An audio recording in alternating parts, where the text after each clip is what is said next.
Hi, this is Brian. Welcome back to Philosopher's Notes TV. Today, another great book, Little Bets by Peter Sims. Little Bets, subtitle, How Breakthrough Ideas Emerge from Small Discoveries. It's a great, fun read looking at how great ideas emerge from small discoveries via little bets, small wins, forward progress, etc. Peter Sims profiles everyone from Chris Rock, the comedian, talking about how he develops his routines. It's awesome. He'll go into a tiny little comedy club with a stool with a notepad on it, and he'll try jokes out. And he'll pick up his pad of paper and go, oh, that didn't work too well. Oh, that one got a chuckle. And he'll make little bet after little bet after little bet, testing a ton of things as he creates his hour-long performance that he'll wind up doing as a result of all these tiny little experiments. Peter also talks about Pixar and their process, the Google founders, and how they all went through this process of little bets. So Philosopher's Note here with a bunch of big ideas. The book isn't a self-help book per se, but there are a ton of ideas that we can apply to our lives. That's what we're going to focus on, of course. Start with these 5. The first one, big plus little. So little bets are basically little experiments we can run that give us data that can improve how we innovate and how we move forward. Peter makes the important point that we want to juxtapose little bets against big bets. Big bets are the, I'm going to go for it all, let it rip. I think I know what the future is going to hold, and I'm going to put it all out there and go for it. Not a good idea. Much better to iterate your way to little bets. Now, that doesn't mean that you don't have a huge vision. It just means that you take that big, bold, audacious, ambitious vision and you connect it to current reality. And rather than have one big swing at that big vision, you make little bets and you iterate your way to understanding what the market needs, what you need to do to actually achieve that. One of the models we use a lot is this idea of a rubber band stretching between your ideal and your big and your bold and all that good stuff and today, and make little tiny bets in the process as you hold the tension between that big dream and your current reality. Do so via the little bets. That's the essence of the book. Second big idea is growth mindset muscles. We want to build our growth mindset muscles. If you want to engage in little bets, you need to be willing to engage in small failures. One of the reasons why people want to have this big vision and they want to figure it all out in their heads is because they're scared it may not work. And they would rather just kind of go for it or just dream about it than actually put themselves out there. So it takes a certain level of courage, and it takes a mindset Carol Dweck describes as the growth mindset in order to reorient our relationship to failure such that we're trying to learn, not try to prove that we're smart. Now, Peter referenced Carol Dweck's Self Theories book. We have a note on Mindset by Carol Dweck, which is fantastic. But he talked about self theory, so I went out and got that. That's the next book I'm working on, the next note. Finished it this morning, and it's amazing. Mindset is kind of the popular book where Carol Dweck, the leading researcher in growth mindset theory, describes it for kind of a lay audience. Then, of course, there's all the research she's done for decades. And this book, Self Theories, is kind of in between. It's essays about her research in a very dense, precise communication. There's just a ton of wisdom in it.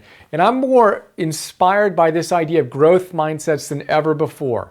The basic idea is, and again, it's a theme we come back to again and again and again and again and again, but we've got to get it. If you have a fixed mindset, she used to call it an entity mindset.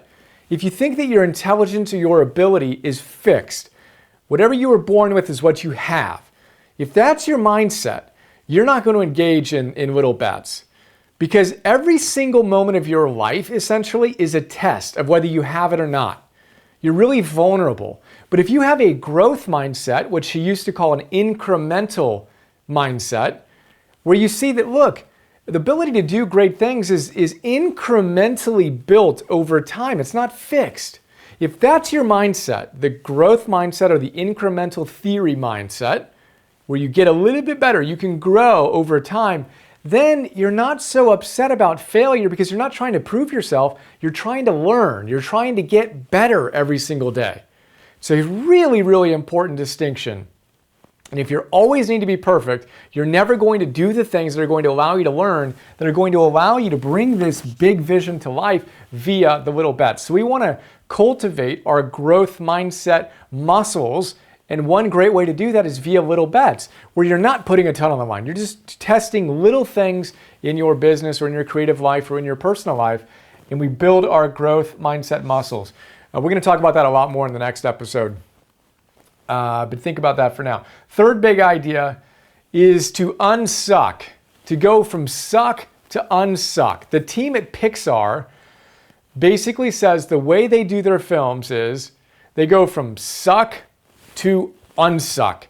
Now you may think of a Pixar film and you see its perfection, right? It's just this awesome, huge, dramatic, beautiful animated film. Well, first of all, Pixar, Steve Jobs and other owners and investors lost tens of millions of dollars in Pixar as it figured out what it was as a business. It started out as a hardware business, then a software business, then an animated ad company, and then they finally got to do what they really wanted to do, which was full-length animation. But it took them forever to get there. A ton of little bets and iterations and pivots allowed them to get to this point where they now make animated films. But the culture is all about little bets. And they don't start with this grand vision and then crush it linearly with just a few tweaks. They iterate and iterate and iterate. And Peter tells us that WALL-E, for example, had something like 98,000, I think it was 173 storyboards. Almost 100,000 storyboards where they made little bet after little bet. They tweaked and tested and saw, well, this scene, no, that's not how it needs to go. New storyboard, try something else. So that's a little bit better. Let's lean into that. But that doesn't work. New storyboard. And they incrementally built this movie, 98,173 storyboards, so you can watch WALL-E. Suck to unsuck. And the head of Pixar says, we never finish our films, we release them. They get to a point where they just have to ship it. But they're perfectionists in a healthy sense. They want to do as great as they can, but they know you can never perfect yourself ultimately, so they iterate via these little bets, moving from suck to unsuck. That's what we want to do with our lives. So when you think of your life, think of certain aspects that might suck a bit. Whatever habits you want to build, look at them, and rather than be upset that they suck, just be honest about it. Wow, okay, well, that's not where I want it to be. And then think about one tiny way that you can unsuck it, which is our next big idea, smallifying. Another one of the executives that Peter covers, he was the former head of Electronic Arts. He now does a ton of other things, or creative officer of Electronic Arts. Talks about smallifying, huge project. Break it down into as small of components as you can. Find the little issue that you can solve, a little problem that you can solve. Smallifying. In the note, I talk about how it reminds me of small habits, mini habits, right? Minifying your habits. If you're trying to build a positive habit, exercise, for example, and maybe you want to do 50 push-ups a day, or you want to meditate for 20 minutes a day. Stephen Guise, in his great book, Mini Habits, smallifies those habits, minifies them, right? He says, look, rather than trying to do 50 push-ups, why don't you do one? Rather than trying to meditate for 20 minutes, try to meditate for one. Smallify it, create little wins, which create small wins, is another one of the ideas we cover in the note we're not going to talk about right now. But you create small wins. Little small wins create momentum that lead to greater wins, which lead to more wins, which lead to more wins, which leads to goodness. Smallifying is a good idea. Think about how you can smallify certain habits that you have and move from suck to unsuck. Finally, fifth big idea here is we need to do things in order to discover things. This is the essence of the book. We need to do things in order to discover things. We can't think that we're going to come up with this in a vacuum, the perfect grand vision. It's not how creativity, business, life works. You need to do things. You need to be in the game in order to get the data and realize, oh wait, actually, we want to go over here. That's our target. Oh wait, no, actually, it's over here, wherever it is, right? And you only discover those things by being willing to do things. So remember that. Do things to discover things. If there are certain things in your life that you've been kind of holding back on because you wanted to get it all perfect, what if you ran some little bets, right? And just tested different things and got a little bit better as you walked through some of these big ideas, cultivated your growth mindset, embraced the suck as you moved to unsuck, doing things small, etc. So there you go. Little bets. What little bet can you place in your life today in whatever domain you feel most inspired to do?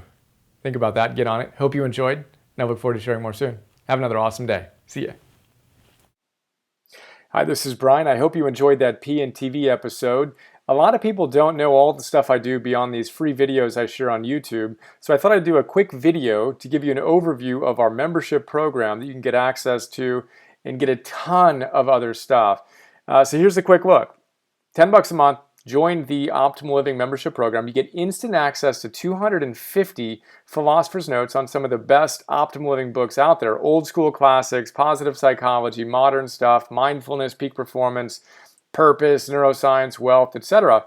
And what you may not know is that in addition to the PNTV episodes, I create PDFs on all of these great books. So 6-page PDFs. Let's take a look at one of them. Joseph Campbell. You want to figure out how to live your hero's journey? Well, this is a great place to start. I basically pull out my favorite big ideas, riff on them, connect them to other books and other ideas, and help you apply this wisdom to your life today. That's what the PDF looks like. Again, we have 250 of these on all these different great books. And then I record those PDFs as an MP3. So you can listen to that MP3 while you're on a walk or working out or doing some errands or whatever. That is Philosopher's Notes. A lot going on there. And then in addition to Philosopher's Notes, you get access to Optimal Living classes, Optimal Living 101. Idea here is that all those great teachers come back to the same big ideas again and again and again. I distill those ideas into classes. Super practical, fun, inspiring classes ranging from Habits 101, Confidence 101, Getting Stuff Done 101, Meditation 101. Instant access to all those classes. And then future classes include Relationships 101, Energy 101, Purpose 101, Business, Goals, etc. Those are our full-length classes. And then I create micro classes, 2 to 3 to 5 minute little bursts of wisdom on my favorite great ideas from these great books across the domains that you want to optimize in your life. So we have dozens of these so far. I create 50 new micro classes every month and 10 new Philosopher's Notes every month for $10 a month. So we're blessed to have thousands of members who are enjoying the program and sharing some incredibly kind words with us. And super simple, $10 a month, cancel anytime. Would be honored to be a bigger part of your life, and I appreciate your support. And here's to optimizing and actualizing.